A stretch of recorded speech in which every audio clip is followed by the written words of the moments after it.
नमस्कार, स्वागत है आप सभी लोगों का एक बार पुनः समृद्धि आईएएस के यूट्यूब चैनल पर। और आज हम उपस्थित हुए हैं पुनः अपने करंट अफेयर्स क्लास को लेकर के। जैसा कि आप सभी जानते हैं कि परीक्षाएं बहुत समीप हैं और इस समय जो सबसे महत्वपूर्ण पार्ट होता है आपकी तैयारी का वो होता है करंट अफेयर्स। तो हम यहाँ जो है करंट अफेयर्स पे ही अभी काम करने वाले हैं। हमारा जो भी इधर वीडियो आएगा एग्जाम के पहले करंट अफेयर्स आएगा, या यूपी स्पेशल पे हम बना देंगे या फिर जनसंख्या पे बना देंगे। तो बिना समय गवाए, और इसमें जो है हम 20 क्वेश्चन करने वाले हैं, बहुत जल्दी जल्दी करेंगे, आप लोग जल्दी जल्दी उसका उत्तर दीजिएगा। तो आइए बिना समय गवाए हम लोग देखते हैं आज का पहला प्रश्न। देखिए हमारा पहला प्रश्न है, वर्ष 2023 में भौतिकी का नोबेल पुरस्कार संयुक्त रूप से पियरे एगस्टिनी, फेरेंक क्रॉच, एनेल हुलियर को प्रदान किया गया। यह पुरस्कार किस उपलब्धि हेतु प्रदान किया गया था? देखिए पहले तो याद रखना है कि 3 लोगों को भौतिकी का पुरस्कार मिला है। ये इनके नाम हैं, पियरे एगस्टिनी, फ्रैंक क्रॉच और एनेल हुलियर। अब आपको बताना है भाई, कभी कभी तो नाम पूछ लेता है और कभी कभी वो ये पूछता है कि ये इनकी जो खोज है वो किस क्षेत्र से संबंधित रही है। तो आपको बताना है कि रेडियो एक्टिविटी के क्षेत्र में, चुंबकत्व के क्षेत्र में, अंतरिक्ष अनुसंधान में, इलेक्ट्रॉनिक गतिशीलता के क्षेत्र में। जल्दी से आप लोग कमेंट करें, जल्दी से आप सभी कमेंट करें इसका क्या होगा। और इसमें जिन लोगों ने इसका उत्तर डी दिया है, इलेक्ट्रॉनिक गतिशीलता के क्षेत्र में, वो एकदम सही है, इसका उत्तर डी है। ठीक है, हमारा दूसरा प्रश्न है, निम्नलिखित में से कौन सा युग्म सुमेलित नहीं है? देखिए परीक्षा में इसका बहुत ध्यान देना है कि नहीं है। तो यहाँ नहीं है पूछा जा रहा है। बताइए, आर वेंकट रमणी 15वें अटॉर्नी जनरल, लेफ्टिनेंट जनरल, दूसरे chief of defence staff Anil Chauhan जो हैं, आर माधवन एफटीआई सोसाइटी के अध्यक्ष, सुमन बेरी नीति आयोग के अध्यक्ष। आप लोग को बताना है कि 4 पर्सनालिटीज हैं, ये किस क्षेत्र से संबंधित हैं। इसमें एक जो है वो गलत है, जल्दी से बताइए कौन गलत है। देखिए गलत को तो आप लोग को बताना ही, और जो सही है उनको याद रखना है। कि हो सकता है कि परीक्षा में जो प्रश्न आए वो गलत वाला ना पूछ करके सही से पूछ ले। तो क्योंकि ये तीनों चारों जो पर्सनालिटी हैं अभी नियुक्त हुई है जल्दी में और बहुत ही महत्वपूर्ण है। और इसमें जिन लोगों ने इसका उत्तर दिया है डी, वो एकदम सही है। देखिए जो सुमन बेरी हैं वो नीति आयोग के उपाध्यक्ष है, अध्यक्ष नहीं होते हैं। अध्यक्ष जो होते हैं वो प्रधानमंत्री होते हैं भारत के, और वर्तमान में तो मोदी जी हैं। तो इसका ध्यान दीजिएगा आप लोग। बाकी ये तीनों जो हैं, आर वेंकट रमणी 15वें अटॉर्नी जनरल हैं, एकदम सही बात है। टीडीएस जो है हमारे दूसरे अनिल चौहान हैं, पहले जो डेथ हुआ था उनके बाद इनकी नियुक्ति हुई है। आर माधवन जो हैं एफटीआई के अध्यक्ष नियुक्त किए गए हैं। तीसरा प्रश्न आप लोग देखिए, पहले भारतीय वायुसेना विरासत केंद्र की स्थापना कहाँ हुई है? क्योंकि प्रश्न में पहला पूछा गया है, वायुसेना विरासत केंद्र की बात हो रही है, तो ये अपने आप में एक महत्वपूर्ण प्रश्न बन जाता है। बताइए, चंडीगढ़, नई दिल्ली, बेंगलुरु, अहमदाबाद। जल्दी से आप सभी बताएं, 10 सेकेंड है, 10 सेकेंड है, सभी लोग कमेंट करें। 3 नंबर। और इसमें जिन लोगों ने ए दिया है इसका उत्तर, वो एकदम सही है, इसका उत्तर होगा चंडीगढ़। आइए चौथा प्रश्न हम देखते हैं अपना। देखिए चौथा प्रश्न देखने से पहले ये देख लीजिए, ये हमारे समृद्धि आईएएस का टेलीग्राम चैनल है, आप लोग इससे जुड़िए। इससे इसलिए जुड़िए कि अभी मैंने जो पढ़ाया है आपको, या जो पढ़ा रहे हैं या जो पीछे पढ़ा है उसका पीडीएफ आपको यहाँ मिल जाएगा। साथ ही साथ यहाँ डेली क्यूज होता है, आपके एग्जाम से संबंधित, बहुत ही महत्वपूर्ण है, वो आपके लिए बहुत हेल्पफुल होने वाला है। और अगर आप मेंस आंसर राइटिंग कर रहे हैं तो मेंस का प्रोग्राम भी हमारा यहाँ चलता है। आप पीडीएफ में जो है अपना क्वेश्चन बना के भेजिएगा, उसकी मार्किंग हो जाएगी, वो चेक हो जाएगा। तो ये बहुत ही ज़्यादा फ्रूटफुल है आप लोगों के लिए। और इसमें जो है करंट अफेयर से, डेली करंट अफेयर से संबंधित जो इवेंट्स होते हैं, जो घटनाएं होती हैं, तो वो भी संस्थान के द्वारा प्रोवाइड करवाया जाता है विभिन्न परीक्षाओं को लेकर के। साथ ही साथ ये हमारा यूट्यूब चैनल है जिसके माध्यम से हम आप एक दूसरे से रूबरू हो रहे हैं, जुड़ रहे हैं। तो ये तो बहुत ही महत्वपूर्ण है। यदि आप लोगों ने अभी तक इसको सब्सक्राइब नहीं किया तो इसे सब्सक्राइब करें, लाइक करें, शेयर करें। ये आप ही का चैनल है और इसे आप ही को आगे बढ़ाना है। तो आइए अगले प्रश्न को देखते हैं हम लोग। देखिए हमारा चौथा प्रश्न है, विश्व मसाला कांग्रेस के 14वें संस्करण का आयोजन कहाँ किया गया? नवी मुंबई, नोएडा, वापी, गांधीनगर। जल्दी से आप लोग बताइए कि जो 14वां मसाला संस्करण का आयोजन हुआ है वैश्विक, वो कहाँ किया गया है? ये तो तय है कि भारत में किया गया है और ये भारत की 4 शहर है। जल्दी से आप लोग कमेंट करके बताइए इसका उत्तर क्या होगा। और इसमें जिन लोगों ने इसका उत्तर दिया है ए नवी मुंबई, वो एकदम सही है। अगला प्रश्न आप लोग देखें, world cities culture forum WCCF का हिस्सा बनने वाला पहला भारतीय शहर। बहुत बहुत महत्वपूर्ण है, बताइए वर्ल्ड सिटीज कल्चर फोरम का हिस्सा बनने वाला पहला भारतीय शहर कौन सा है? वाराणसी, बेंगलुरु, आगरा, गांधीनगर। जल्दी से आप लोग कमेंट करके बताएं इसका उत्तर क्या होगा। जल्दी से कमेंट करें। 5 नंबर। और जहां आप लोग जानना चाह रहे हैं वो उत्तर नहीं होगा, इसका ध्यान रखिएगा। इसमें जिन लोगों ने इसका उत्तर बी दिया है वो एकदम सही है। बहुत लोगों ने इसका उत्तर ए बताया होगा वाराणसी, जो गलत है। और देखिए परीक्षा में ऐसे ही प्रश्न आएंगे आपको कंफ्यूज करने के लिए। देखिए अगर इसमें अभी गांधीनगर की जगह जो है वो अयोध्या हो जाए तो ये आपको जो है और ज्यादा कंफ्यूज करा देगा। तो इसलिए इसका ध्यान रखना है कि जो है ऐसे जब प्रश्न आए तो थोड़ा सा ध्यान से पढ़िए। अभी तिरुपति दे दे, आगरा की जगह तिरुपति कर दे तो आप लोग और ज्यादा कंफ्यूज होंगे। तो कंफ्यूज नहीं होना है, इसका उत्तर होगा बी बेंगलुरु। छठा प्रश्न हमारा नंदनी कृषक समृद्धि योजना संबंधित है। बहुत आसान सा क्वेश्चन है लेकिन बहुत इंपॉर्टेंट क्वेश्चन है, क्योंकि ये आप जिस प्रदेश की परीक्षा देने जा रहे हैं वहां के लिए तो ये बहुत ही इंपॉर्टेंट है। और ये तो मैंने पहले ही आउट कर दिया, इसका उत्तर होगा ए उत्तर प्रदेश। आइए 7 नंबर देखते हैं। देखिए हमारा 7वां प्रश्न है, जुलाई 2023 में नीति आयोग द्वारा जारी राष्ट्रीय बहुआयामी गरीबी सूचकांक की रिपोर्ट के संदर्भ में कौन सा कथन सही नहीं है? पहले तो प्रश्न में ही आप एक चीज जान लीजिए कि जैसे ये जो रिपोर्ट है राष्ट्रीय बहुआयामी गरीबी सूचकांक रिपोर्ट, अब ये ही पूछा जा सकता है कि ये रिपोर्ट जो है वो किसके द्वारा प्रकाशित की जाती है। नीति आयोग दे देगा, फिर NSSO दे देगा और एक दो संस्थाएं दे देगा, कोई मंत्रालय दे देगा, तो आपको कंफ्यूज नहीं होना है। राष्ट्रीय बहुआयामी गरीबी सूचकांक जो रिपोर्ट है वो नीति आयोग द्वारा जारी किया जाता है। तो सबसे पहले तो आप ये फैक्ट ही जानते रहिए। अब देखिए इसमें 4 स्टेटमेंट है, कहा जा रहा है कि इसमें कौन सा सही नहीं है। तो पहला स्टेटमेंट है, यह रिपोर्ट राष्ट्रीय परिवार स्वास्थ्य सर्वेक्षण 5 पर आधारित है।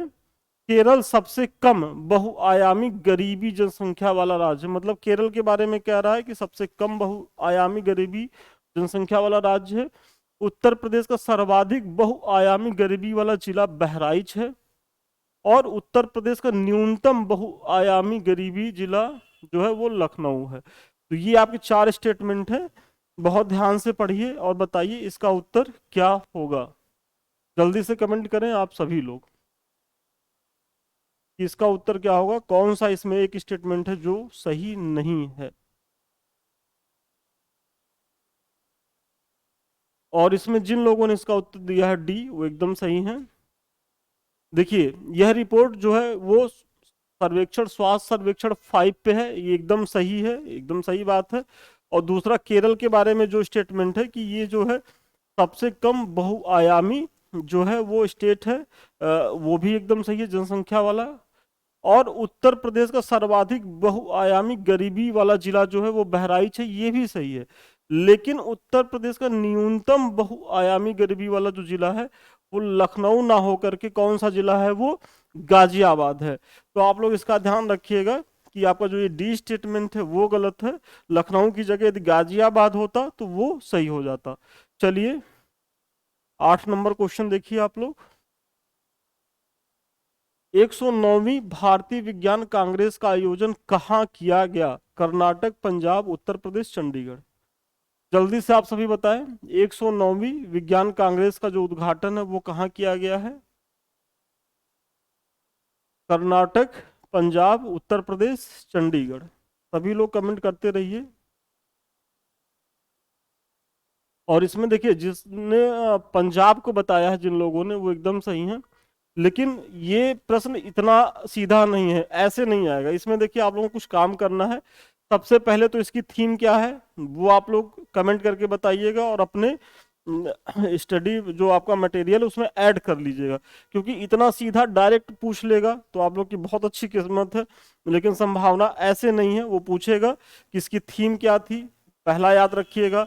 फिर ये किस विश्वविद्यालय में हुई, मतलब एक कोई कॉलेज, कोई परिसर होता है, कोई संस्थान होता है, तो कहाँ हुई। तो जैसे ये पंजाब का लवली प्रोफेशनल इंस्टीट्यूट है, वहाँ हुआ था, तो वो आप लोग याद रखिएगा।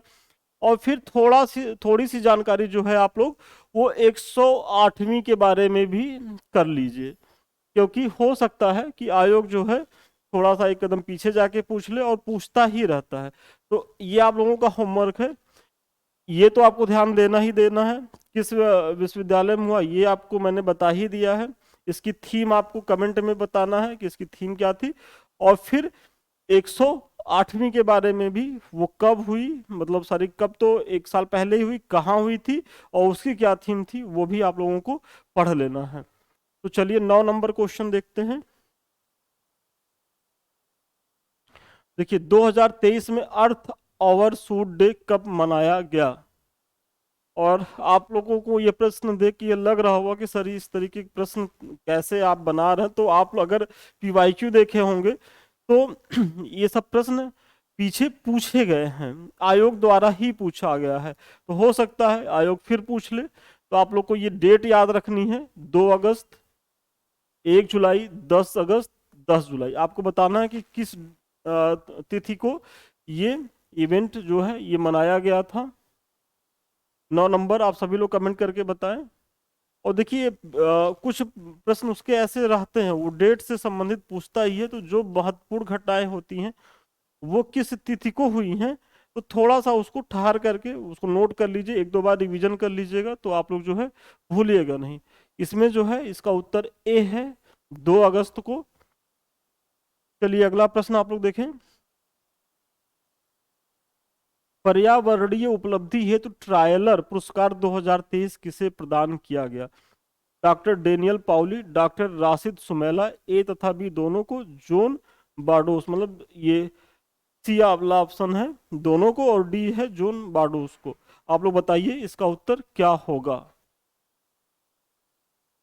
देखिए टाइलर पुरस्कार की बात हो तो आप लोग जान लीजिए कि ये किससे संबंधित है, तो पर्यावरण से। तो एक प्रश्न तो आपका यही बन गया कि ये भी पूछा है परीक्षा में कि ट्रायलर जो है वो पुरस्कार किस विधा से संबंधित है। जलवायु से, खेल से दे देगा, फिर पत्रकारिता से, इस तरीके से कुछ भी दे देगा। और आपको कंफ्यूज नहीं होना है, ये जानिए ये पर्यावरण उपलब्धि से संबंधित है। अब आप बताइए इसका उत्तर क्या होगा। Doctor Daniel Pauly, doctor Rashid Sumaila, A B दोनों को, जोन बोडास, क्या होगा इसका उत्तर? 3 नंबर बताएं आप सभी। और इसमें जिन लोगों ने इसका उत्तर दिया है सी, ए और बी दोनों को, देखिए जो पर्यावरण उपलब्धि से संबंधित जो ये ट्रायलर पुरस्कार 2023 है, इसमें डॉक्टर डेनियल पाउली को भी मिला है और डॉक्टर राशिद सुमेला को, ये दोनों लोगों को इस वर्ष का ये पुरस्कार मिला है।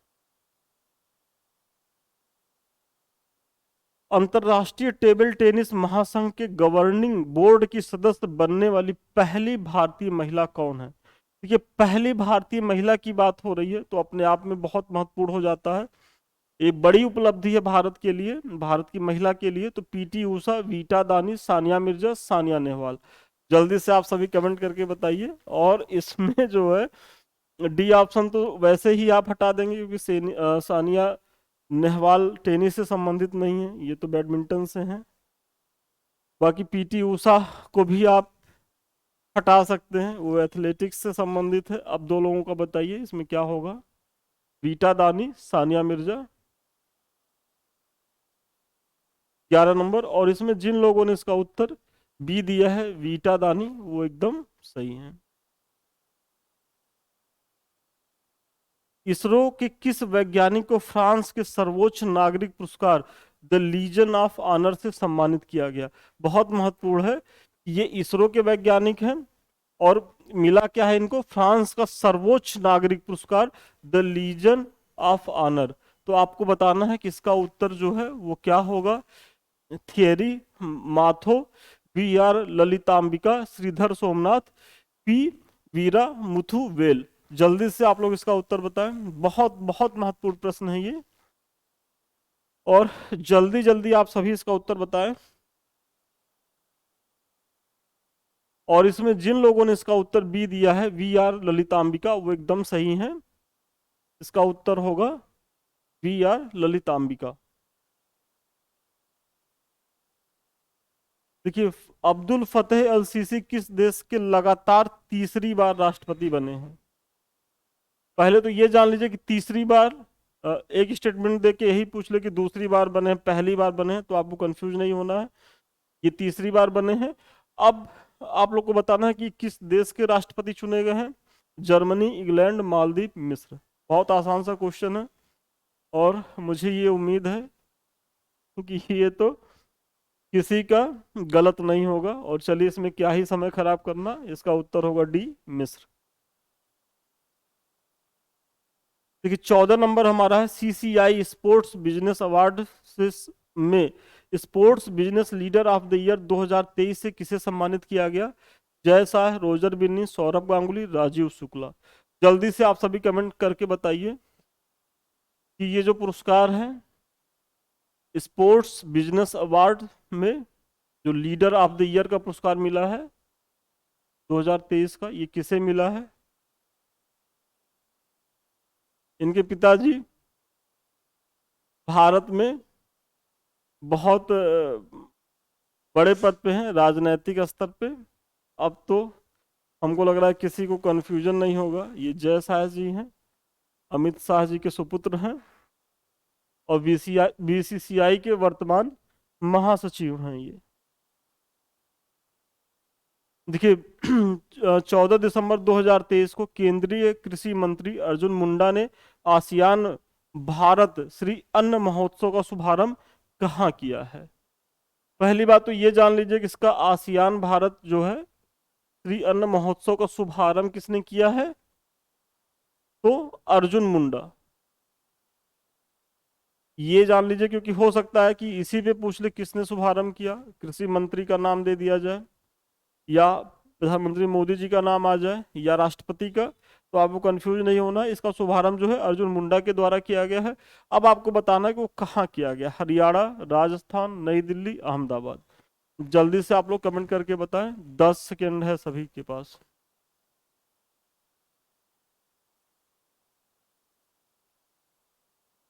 और इसमें जिन लोगों ने इसका उत्तर सी दिया है, नई दिल्ली, वो एकदम सही है। इसका जो आसियान भारत श्री अन्न महोत्सव का जो शुभारंभ है वो नई दिल्ली में हुआ है, और किसके द्वारा हुआ है? अर्जुन मुंडा के द्वारा। हाल ही में किस हॉलीवुड अभिनेता को सत्यजीत रे लाइफ टाइम अचीवमेंट अवार्ड से सम्मानित किया गया? Tom cruise, will Smith, Michael Douglas, Tom hacks. बहुत ही महत्वपूर्ण है, जल्दी से बताएं। और वेरी वेरी इंपॉर्टेंट क्वेश्चन ये, मुझे बहुत लग रहा है कि एग्जाम में पूछा जा सकता है, क्योंकि हॉलीवुड अभिनेता हैं और सत्यजीत रे लाइफ टाइम अचीवमेंट अवार्ड। आप लोग बताइए इसका उत्तर क्या होगा, जल्दी से बताएं। और इसमें जिन लोगों ने इसका उत्तर दिया है सी, माइकल डगलस, वो एकदम सही है। चलिए, अगला प्रश्न देखिए, 17 नंबर आप लोग देखें। देखिए, 37 वर्षों के बाद भारत के शीर्ष शतरंज खिलाड़ी के रूप में प्रसिद्ध विश्वनाथन आनंद की जगह किसने ली है? पी हरिकृष्णा, डी गुकेश, विदित गुजराती, आर प्राग प्रज्ञानंद। आप लोग बताइए इसका उत्तर क्या होगा। आप सभी जानते होंगे कि जो विश्वनाथन आनंद थे, वो जैसे हमारे क्रिकेट में जो स्थान सचिन तेंदुलकर जी का है, वही स्थान इनका रहा है। और इनका एक तरीके से 37 वर्षों तक बादशाह थी, मतलब वो भारत के टॉप टेनिस, वो सारी शतरंज खिलाड़ी थे। अभी इनका स्थान किसी दूसरे ने लिया है। आप लोग बताइए जल्दी से इसका उत्तर क्या होगा। और चूंकि ये 37 वर्षों के बाद ये बदलाव आया है, तो बहुत संभावना है कि इसको जो है वो पूछा जाए। और इसमें जिन लोगों ने इसका उत्तर दिया है डी, डी गुकेश, वो एकदम सही है। देखिए आर प्रज्ञानंद जो हैं ये भी बहुत अच्छे खिलाड़ी हैं, और अभी तो आप लोग देखे होंगे कि फाइनल में ये मैग्नस कार्लसन को बड़ी कड़ी चुनौती दिए थे। लेकिन आप लोग कंफ्यूज नहीं होइएगा, डी गुकेश को जो है वो स्थान मिला है। और अगर फाइनल मैच में देखा जाए तो आर प्रज्ञानंद जो है वो रनर अप रहे हैं। और 18 नंबर देखिए आप लोग, निम्नलिखित में से किसने भारत का पहला यूपीआई एटीएम लॉन्च किया है। भारत का पहला है तो अपने आप में महत्वपूर्ण है। बताइए आप लोग कि भारत का पहला यूपीआई एटीएम किसने लॉन्च किया है। पेटीएम ने, एनसीआर कॉरपोरेशन ने, हिताची पेमेंट सर्विसेज ने, एजीएस लेन देन ने। आप लोग जल्दी से बताइए इसका उत्तर क्या होगा। 10 सेकेंड है। पहला यूपीआई एटीएम, और इसमें जिन लोगों ने इसका उत्तर सी दिया है वो एकदम सही है। इसका उत्तर होगा हिताची पेमेंट सर्विसेज। चलिए सेकंड लास्ट है हमारा। हाल ही में यूनिसेफ और भारत सरकार ने कहाँ ग्रीन राइजिंग पहल प्रारंभ की है। Britain, USA, UAE, Australia. बहुत बहुत महत्वपूर्ण प्रश्न है, जल्दी से आप सभी कमेंट करके बताएं, कंफ्यूज तो एकदम नहीं होना है। 19 नंबर बताइए। और इसमें जिन लोगों ने इसका उत्तर दिया है सी, वो एकदम सही है। जो यूनिसेफ है वो भारत सरकार और यूनिसेफ ने मिलकर ये जो कहाँ है ग्रीन राइजिंग पहल, तो यूएई में, संयुक्त अरब अमीरात में। और अगला हमारा जो प्रश्न है वो देखिए आप लोग, किस देश में प्रकृति के संरक्षण के लिए आईयूसीएन विश्व संरक्षण कांग्रेस 2025 का आयोजन किया जाएगा। संयुक्त अरब अमीरात, अमेरिका, भारत, जापान। जल्दी से आप सभी लोग बताएं कि 2025 में जो आयोजन है ये किस देश में किया जाएगा। संयुक्त अरब अमीरात, अमेरिका, भारत, जापान। आईयूसीएन विश्व संरक्षण कांग्रेस 2025 का आयोजन। और इसमें जिन लोगों ने इसका उत्तर ए दिया है वो एकदम सही है। इसका उत्तर होगा संयुक्त अरब अमीरात। तो चलिए आज के लिए इतना ही। और ये अगर आप लोगों ने हमारा पिछला जो है करंट अफेयर्स का जो है क्लास नहीं देखा होगा तो यहाँ देख ले, क्योंकि ये हमारी इधर सीरीज ही इसी पे चल रही है करंट अफेयर्स पे। और आप सभी जानते हैं कि परीक्षा के समय इसकी कितनी उपयोगिता होती है। तो ठीक है, आज के लिए इतना ही। चलिए जल्दी ही मिलते हैं पुनः नए वीडियो के साथ नए क्लास में। तब तक के लिए बहुत शुभकामनाएं, धन्यवाद आपको।